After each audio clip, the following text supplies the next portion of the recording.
તો ચાલો મિત્રો, આજે તમને લઈ જાઉં મહુડી ધામ, જે આવેલું છે ગાંધીનગર જિલ્લામાં માણસા તાલુકાનું મહુડી ધામ, જે પ્રાચીન કાલ વખતે મધુપુરી તરીકે ઓળખાતું હતું.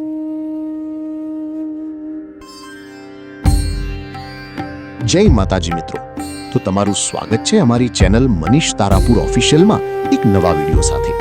તો જો અમારો આ વિડીયો ગમે તો અમારી ચેનલને સબસ્ક્રાઇબ કરજો, વિડીયોને લાઈક કરજો, શેર કરજો અને જો મજા આવે તો સારી એવી કોમેન્ટ પણ કરી દેજો. તો ચાલો કરીએ આજનો આ વિડીયો.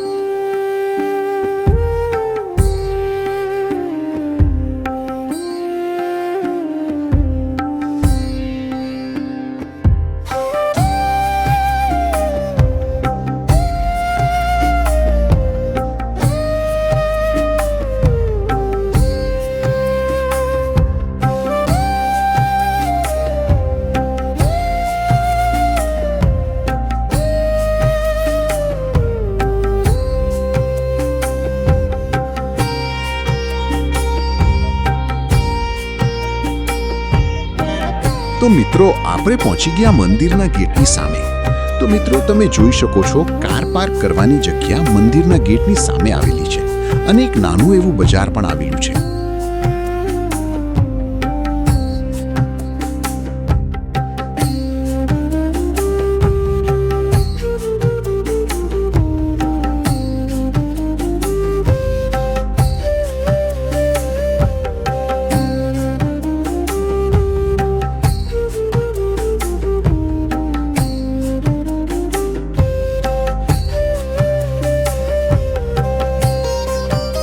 તો મિત્રો, આજે આપણે જાણીશું આ ઘંટાકર્ણ મહારાજ કોણ હતા અને એમનું નામ ઘંટાકર્ણ કેવી રીતે પડ્યું.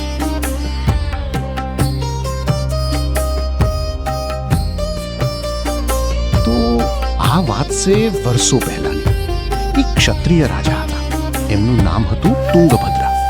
તે એમની સાથે એક બાણ હંમેશા રાખતા અને તે બધાની રક્ષા કરતા, એટલે એમને બધા મહાન યોદ્ધા તરીકે ઓળખતા.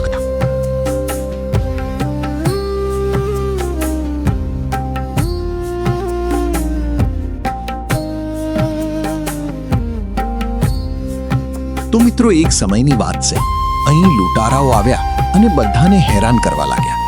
જ્યારે આ વાતની જાણ રાજાને થઈ તો તેઓ બધાને બચાવવા પહોંચી ગયા અને તે લડાઈમાં લૂંટારાઓને ભગાડી દીધા અને એ લડાઈમાં પોતે વીરગતિ પામ્યા. આમ આ રાજા મહાભદ્ર મહાવીર તરીકે ઓળખાય.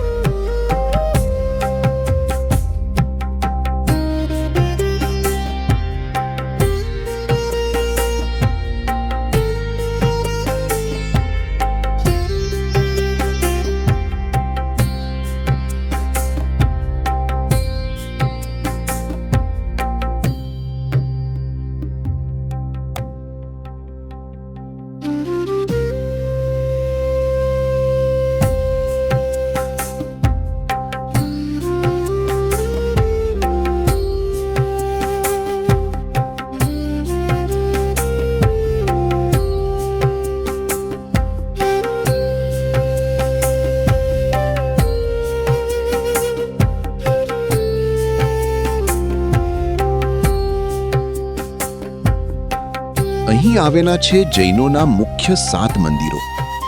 આ મંદિરની સ્થાપના ઈસવીસન 1917માં કરવામાં આવી હતી. આ મંદિરમાં ઘંટાકર્ણ મહારાજ હાજરા હજુર છે. તો મિત્રો, આમ તો જૈનોના કુલ 52 વીરો છે, જેમાંના આ 20મા નંબરના ઘંટાકર્ણ વીર તરીકે ઓળખવામાં આવે છે.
તો ચાલો મિત્રો, હવે વાત કરીએ અહીંના સુખડીના પ્રસાદની.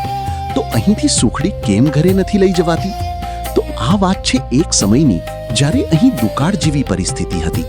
ત્યારે જૈન સાધુ બુદ્ધિસાગરજી મહારાજે એવો સંકલ્પ કર્યો હતો કે અહીંના લોકોને સુખડીનો પ્રસાદ પૂરતા પ્રમાણમાં મળી રહે. એટલા માટે અહીંથી કોઈએ સુખડીનો પ્રસાદ ઘરે લઈ જવો નહીં. ત્યારથી આજ સુધી આ સંકલ્પ ચાલતો આવે છે.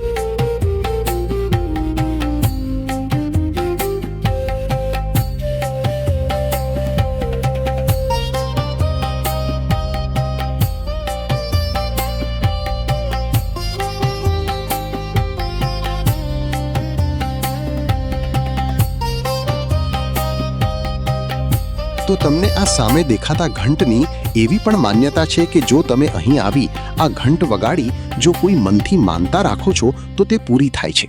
હા, જો મિત્રો, તમારું કામ થઈ ગયા પછી તમારે માનતા પૂરી કરવા પાછું અહીં આવી આ ઘંટ વગાડી તમારી માનતા પૂરી ગણાય છે.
તો મિત્રો, જો તમને મારો આજનો આ વ્લોગ ગમ્યો હોય તો વિડીયોને લાઈક કરી દોજો, વિડીયોને શેર કરજો અને અમારી ચેનલ મનીષ તારાપુર ઓફિશિયલને સબસ્ક્રાઇબ કરવાનું ભૂલતા નહીં.